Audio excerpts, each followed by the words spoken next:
नमस्कार दोस्तों, स्वागत है आप सबका हमारे YouTube चैनल में। आज का हमारा जो विषय है वो है पश्चात काव्य शास्त्र है।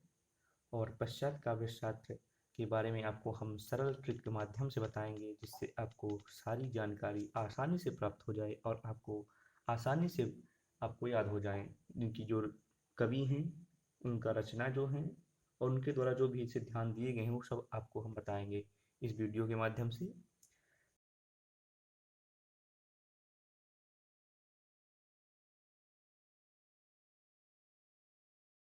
पश्चात यानी होता है पश्चिमी देशों या यूरोपीय कह सकते हैं। और काव्य शास्त्र यानी होता है साहित्य शास्त्र चिंतन। तो पश्चात काव्य शास्त्र चिंतन की परंपरा का विकास 5वीं शती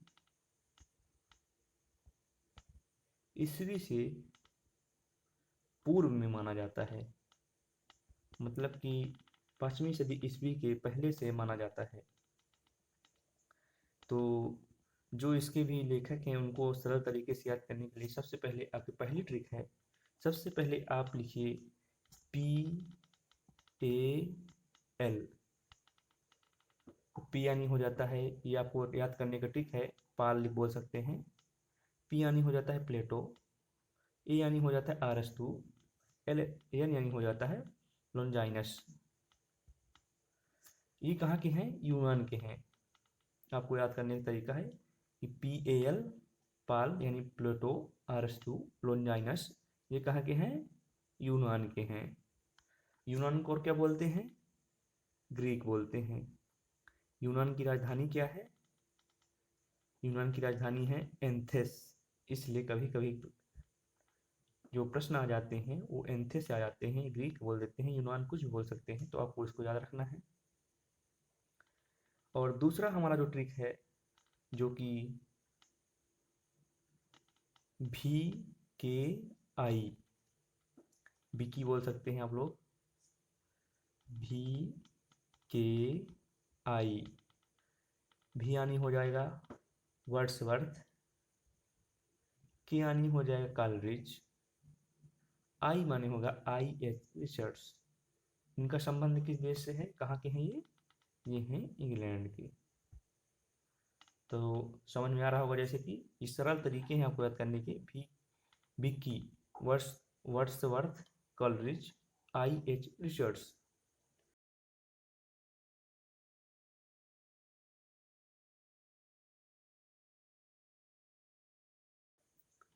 के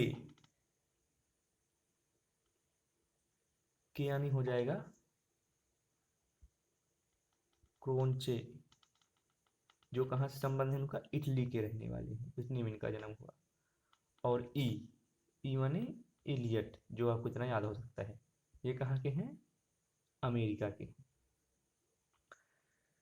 तो अब बात करेंगे जो प्लेटो से, मतलब इसके पहले जिनका जो क्या था, कैसे था, उसके बारे में बात करेंगे कि प्लेटो के पूर्व, जैसे प्लेटो प्रथम माने जाते हैं, तो प्लेटो से पहले क्या स्थिति थी पश्चात काव्यशास्त्र के बारे में। तो प्लेटो के पूर्व क्या स्थिति थी, तो उसके बारे में देख सकते हैं, लिखे, आप नोट्स भी करते जाते सकते हैं। प्लेटो के पूर्व पहला था इनके द्वारा प्रेरणा का सिद्धांत, जिसे हम क्या कहते हैं? देवी सिद्धांत भी कहते हैं। दूसरा है अनुकरण का सिद्धांत। अनुकरण यानी होता है नकल।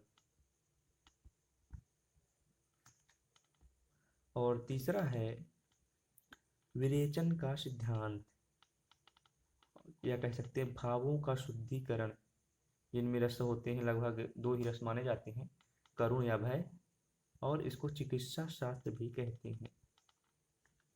और साहित्यिक दृष्टि से देखें तो इनका पहला है प्रत्ययवादी, दूसरा है आत्मवादी, तीसरा है वस्तुवादी, चौथा है अनुभववादी। तो प्रत्ययवादी को आप विचार भी कह सकते हैं, कि विचारवादी जो होते हैं। आइडियलिस्टिक बोल सकते हैं। आत्मवादी को सब्जेक्टिव बोल सकते हैं। वस्तुवादी को ऑब्जेक्टिव।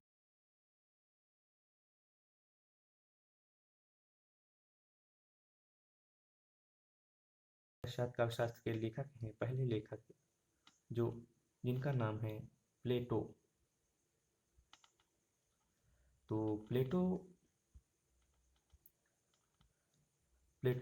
पहले आप नोट्स कर सकते हैं। प्लेटो, इनका जो जन्म है 427 ईस्वी पूर्व से इनका जन्म हुआ और 341 ईस्वी पूर्व में इनकी मृत्यु हुई।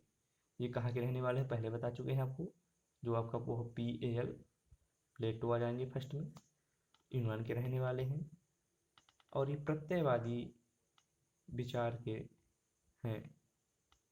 इनका मूल नाम है अरिस्टोक्लिस नाम था, गुरु प्रदत्त नाम है, प्लाटोन नाम है और अरबी फारसी में अफलातून कहते हैं। इनके शिष्य किनके थे? ये सुकरात के शिष्य थे।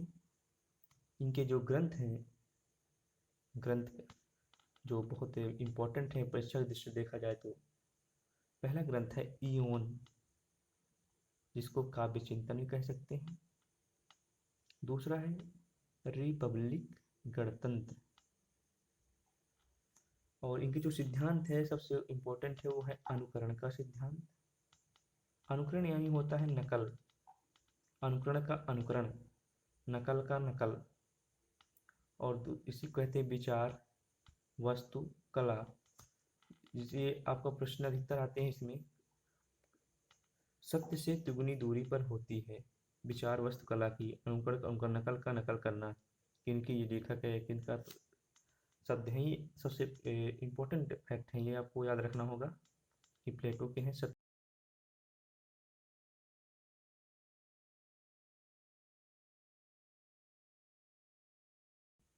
अनुकरणात्मक, प्रहसन दुख्यांक कह सकते हैं, वर्णनात्मक कह सकते हैं जिसको प्रगित कहते हैं, और मिश्र कह सकते हैं जिसको महाकाव्य कहते हैं। तो ये होगी इनके बारे में जानकारी। अगले हमारे जो लेखक हैं ए यानी अरस्तु। इनका जन्म है 384 ईस्वी पूर्व में हुआ और मृत्यु 300, ये मिसिंग है थोड़ा, 422 होगा इसमें, ईस्वी पूर्व में हुआ। जन्मस्थान कहाँ है इनका? मकदूनिया में। इनके पत्नी का नाम है वीथियस। ये किनके शिष्य थे? इनके शिष्य कौन थे?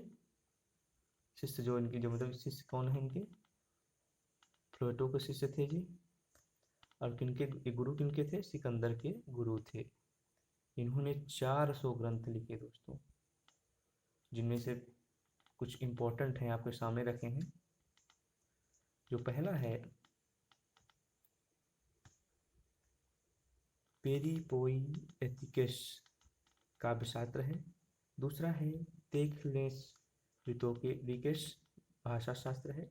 और तीसरा है वासियतनामा।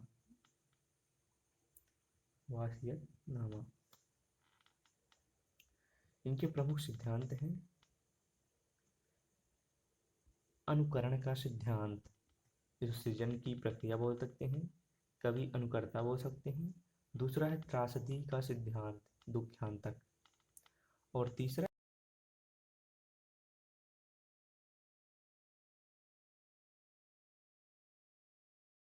जैसे कि अनुकरण का सिद्धांत का है, इनके भेद महाकाव्य हो सकते हैं, दुखांतक हो सकते हैं, प्रहसन हो सकते हैं। और त्रासदी का सिद्धांत के इनके 6 भेद हैं, याद रखने होंगे ये आते हैं क्वेश्चन कितने भेद हैं, ये इनके दे देंगे ऑप्शन में, कौन नहीं है कैसा ये दे देता है।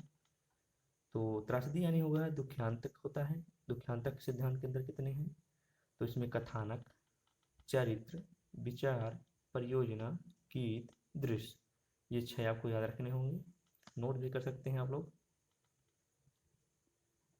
और विरेचन के सिद्धांत के जो है तो उसमें चिकित्सा क्षेत्र पर आधारित, भावों की शुद्धिकरण, जिनमें मतलब कि भावों की शुद्धि जैसे रस्म दिया गया है करुण भय का, जिसमें वो होता है। और कुछ शब्द इनके हैं जो कि इम्पोर्टेंट हैं, परीक्षा दृष्टि से पूछे जाते हैं। जिसमें अनुकरण को क्या कहते हैं, मिसेसिस कहते हैं, विरेचन को कैथासिस कहते हैं, स्थित स्थित विपर्यय को पोरिपेलिया कहते हैं, पोरपेतिया कहते हैं, भाव को पाथोस कहते हैं, चरित्र को एथोस कहते हैं यूनानी शब्द।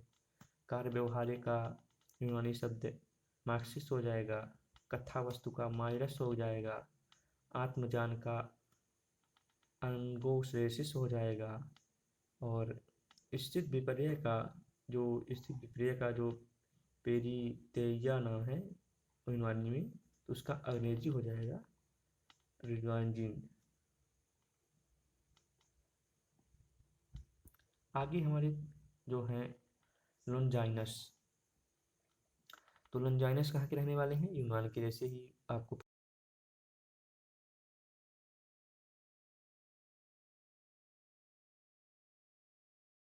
रहने वाले हैं। इनका जो जो समय है जन्म का उसका कंफर्म नहीं है, इनका समय ईसा के प्रथम या तृतीय शताब्दी में मानते हैं। इनके जो ग्रंथ हैं, ग्रंथ पेरीहुप्सुस 1554 ईस्वी में माने जाते हैं, जो भाषण शैली या पत्र शैली में लिखा गया है। इंपॉर्टेंट है, देख लेंगे। इन्होंने कई सिद्धांत दिए, जिनमें से कुछ हैं उद्यात का सिद्धांत, जिसे औदात्य बोलते हैं, ऑन द सबलाइन। इनके प्रमुख तत्व हैं, 5 हैं। महान विचारों की उद्भावना की क्षमता और प्रबल एवं अंतः प्रेरित भाव, अलंकारों का समुचित प्रयोग, भव्य पद योजना, रचना की गरिमा और उत्कर्ष। जो उद्यान का सिद्धांत के हैं उनके प्रमुख तत्व कौन कौन से हैं, 5 हैं। महान विचारों की उद्भावना की क्षमता, प्रबल एवं अंत प्रेरित भाव, अलंकारों का समुचित प्रयोग और भाव्य पद योजना, रचना की गरिमा और उत्कर्ष, ये जो है इनको अपना है। अब इसके जो तत्व हैं, अब इनके कोई विरोधी भी तत्व होंगे। तो विरोधी तत्व जो हैं उद्यांत के, तो वो हैं सद्दांडर, भावांडर और भालिस्ता, ये 3 इनको विरोधी तत्व हैं। जो प्रमुख तत्व हैं इससे, जो उनके बारे में है, लोजाइनस का ग्रंथ का नाम पेरिहुप्सुस है। इस ग्रंथ का प्रथम बार प्रकाशन सन 1554 ईस्वी में हुआ। इतालवी विद्वान रोबेर्टल्लो ने करवाया था। किसने कराया था, रोबेर्टल्लो ने। इनका जो ग्रंथ है पेरिहुप्सुस, उन्होंने प्रकाशन करवाया था।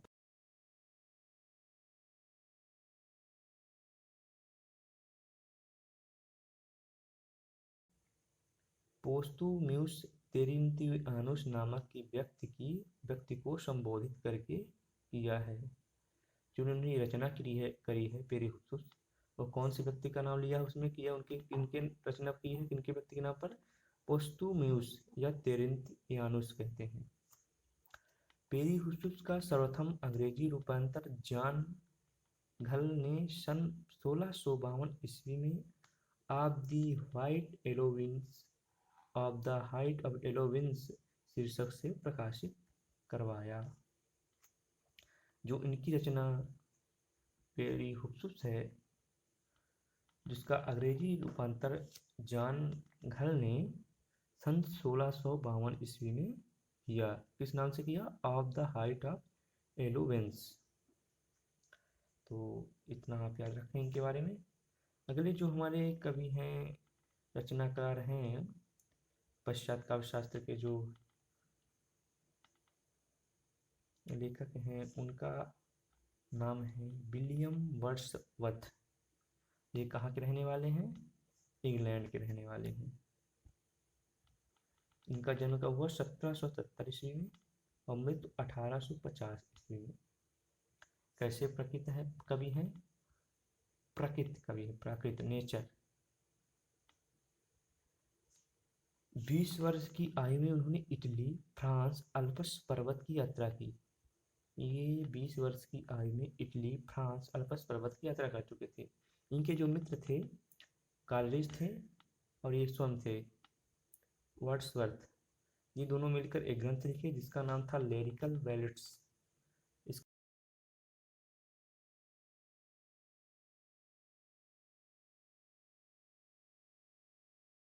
कालिदास और वर्dsworth मिलकर कौन सी रचना की? लिरिकल वैलिडस। और काव्य भाषा का जो सिद्धांत है इनके बारे में लिखा दिया है, कविता प्रबल भावों का सहज उच्छालन होता है। काव्यों में ग्रामीणों की दैनिक बोलचाल की भाषा का प्रयोग किया है इन्होंने। काव्य और गद्य की भाषा एक होनी चाहिए, जो सिद्धांत है काव्य भाषा के। और अंतर छंद काव्य और गद्य में क्या अंतर है? गद्य काव्य और काव्य में क्या अंतर है? तो छंद का अंतर है। काव्य और गद्य में क्या अंतर है? तो ये इंपॉर्टेंट है, कभी कभी इंटरव्यू लोगों में पूछ लिया जाता है। काव्य और गद्य में मुख्य रूप से क्या अंतर होता है? छंदों का अंतर होता है। जानकारी के लिए याद रखें। और इनके बारे में कुछ और जानकारियां हैं जो इम्पोर्टेंट हैं। वर्dsworth का प्रथम काव्य संग्रह an evening walk and descriptive sketches है। An evening walk and descriptive sketch, जो सन 1793 ईस्वी में प्रकाशित हुआ है। इनको पोएट लारियट उपाधि मिली। इनको कौन सी उपाधि मिली? पोएट लारियट नाम की उपाधि मिली। वर्ष 1795 ईस्वी में कोलरिज के मित्र बने तथा उनके सहलेखन में लिरिकल बैलेट्स नामक कविताओं का प्रथम संस्करण सन 1798 ईस्वी में प्रकाशित कराया।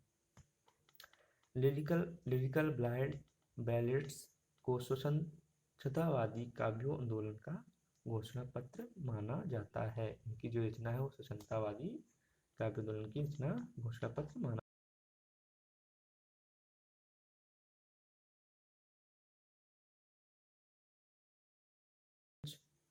इनका पूरा नाम है सैमुअल टेलर कॉलरिज।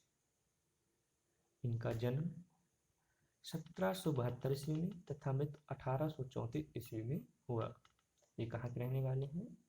इंग्लैंड के रहने वाले हैं। इनके मित्र कौन हैं? वर्ड्सवर्थ हैं, जैसा कि ऊपर देखे हैं। सिद्धांत क्या है इनका? कल्पना का सिद्धांत और फैटेंसी। ग्रंथ कौन है?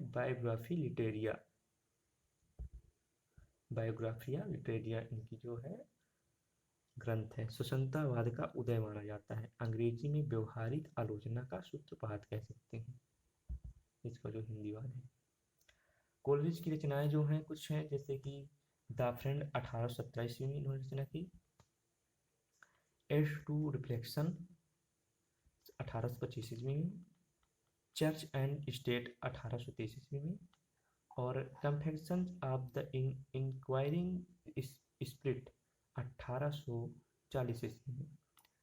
कोलरिज प्रत्ययवादी थे और उनकी काव्य संबंधी धारणा को जैववादी सिद्धांत पर आधारित है। इनकी जो रचनाएं वो जैववादी सिद्धांत पर आधारित है। तो इनकी जो इम्पोर्टेंट फैक्ट है ये इनकी रचनाएं हैं। मित्र इनके कौन थे? वर्dsworth थे। सिद्धांत कौन इनका? कल्पना का सिद्धांत और फैटेंसी। और इनकी जो रचना है बायोग्राफी लिटरेरिया है। और इनका पूरा नाम ध्यान रखिएगा, सैमुअल टेलर कॉलरिज नाम है। इंग्लैंड के रहने वाले हैं। इनके लिए काफ़ी है। और जो हमारे नेक्स्ट हैं क्रोचे इनका पूरा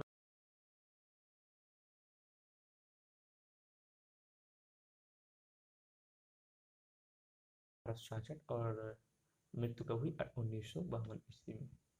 प्रमुख ग्रंथ कौन है इनका? स्टेटिका सौंदर्य शास्त्र। सिद्धांत कौन कौन से हैं? अभिव्यंजनवाद। आचार्य शुक्ल कहते हैं के अनुसार कोंचे का अभिव्यंजनवाद जो है भारतीय वक्रोक्तिवाद का विलायती रूप है। कोंचो ने सन 1902 में अपना निबंध aesthetic as the science of expression and general linguistics लिखा। इस निबंध का विस्तृत रूप एस्थेटिक 1902 में प्रस्तुत है। क्रोचे ने सन 1902 ईस्वी में ला क्रिटिका पत्रिका का प्रकाशन किया। क्रोचे ने सन 1902 में ला कृतिका पत्रिका का प्रकाशन किया। इनकी जो अन्य पुस्तकें हैं वो हैं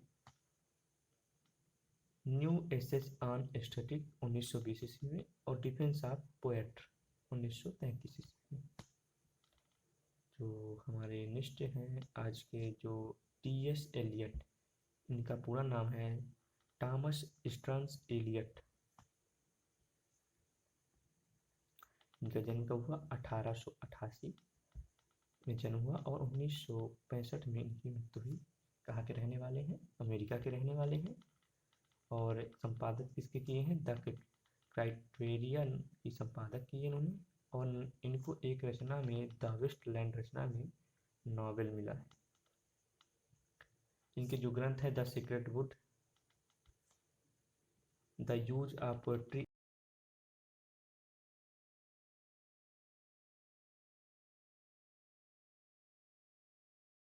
टैलेंट, जिसका हिंदी रूप है परंपरा और वैयक्तिक प्रज्ञा, याद रखेंगे। अजय ने रूढ़िवाद एवं मौलिकता नाम से निबंध लिखा। जो इनका परंपरा और वैयक्तिक प्रज्ञा है, tradition and the individual talent, परंपरा और वैयक्तिक प्रज्ञा है। तो अजय ने इनके रूढ़िवाद एवं मौलिकता नाम से निबंध भी लिखा और इन नए समीक्षक का जनक भी कहा जाता है। इनके जो प्रमुख सिद्धांत हैं, निवृत्तिता का सिद्धांत, परंपरा का सिद्धांत और वस्तुनिष्ठ समीकरण। और इनकी जो प्रमुख पंक्तियां हैं, इनके बारे में जानकारी है, प्रमुख फैक्ट हैं, वो हैं कि कलाकार जितना उत्कृष्ट होगा उससे उपभोक्ता और सृष्टा का अंतर अग्रसर स्पष्ट होगा। अंतर उतना ही स्पष्ट होगा। कलाकार जितना उत्कृष्ट होगा उसमें उपभोक्ता और सृष्टा का अंतर उतना ही स्पष्ट होगा। और कविता कवि व्यक्तित्व की अभिव्यक्ति नहीं बल्कि व्यक्तिगत से पलायन है। इनकी जो पंक्तियां कहते हैं, इनकी पंक्तियां रखना है, कविता कवि की व्यक्तित्व की अभिव्यक्ति नहीं बल्कि व्यक्ति की पलायन है।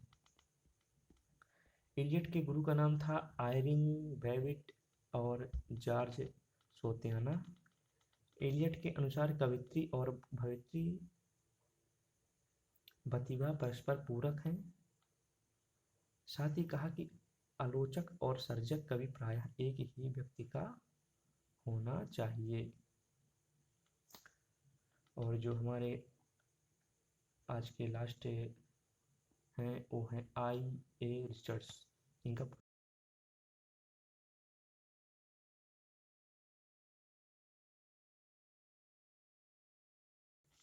इनका जन्म 1893 में हुआ और 1979 में मृत्यु हुई। इनके जो ग्रंथ हैं the principle of latrine criticism और प्रैक्टिकल क्रिटिसिज्म 1929 में, 1924 में the principle of latrine criticism 1921 में और द मीनिंग ऑफ मीनिंग। इनके जो प्रमुख सिद्धांत हैं, मुख्य सिद्धांत हैं, पहला है मुख्य सिद्धांत, दूसरा संप्रेषण सिद्धांत, तीसरा है काव्य भाषा संबंधी वर्ड्सवर्थ भी दिए हैं। जो काव्य भाषा संबंधी सिद्धांत है ये वर्ड्सवर्थ भी दिए हैं। आलोचना को मनोविज्ञान की शाखा, जो कथन इनके हैं, आलोचना को मनोविज्ञान की शाखा कहते हैं और कथानुभूति और जीवनभूति पर्याय है। रिचर्ड्स के जो अल्प कुछ ग्रंथ हैं उन्हें साइंस एंड पोएट्री 1926 ईस्वी में, याद रखेंगे। और the philosophy of the literary हरदम पूछा जाता है 1936 में, याद रखेंगे। रिचर्ड की भाषा दो रूप में माने जाते हैं, पहला वैज्ञानिक रूप माना जाता है, दूसरा रागात्मक इम्पोर्टिव। और रिचर्ड्स के अनुसार अर्थ के 4 प्रकार हैं। पहला है मुख्यार्थ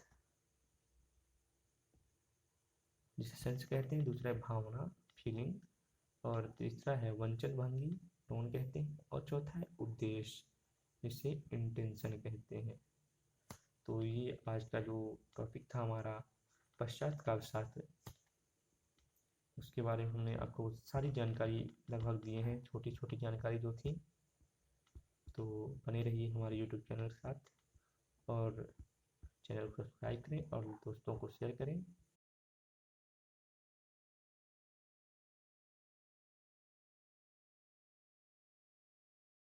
जो है, यूनान को जो ग्रीक भी कहते हैं, और राजधानी का है एथेंस है। तो PL अगर प्लेटो अरस्तु लोनजाइनस हो जाएगा। और विकी कह सकते हैं, विकी वर्ड्सवर्थ कॉलरिज और IH रिसर्च, जो कहाँ के हैं, इंग्लैंड के हैं। और पाल कहाँ के हैं, एथेंस या ग्रीक यूनान कह सकते हैं। तो धन्यवाद दोस्तों, आप वीडियो को देखें और अपना जो भी कमेंट हो करें वो अपना कमेंट बॉक्स में बताएं जैसा लगे। Thank you.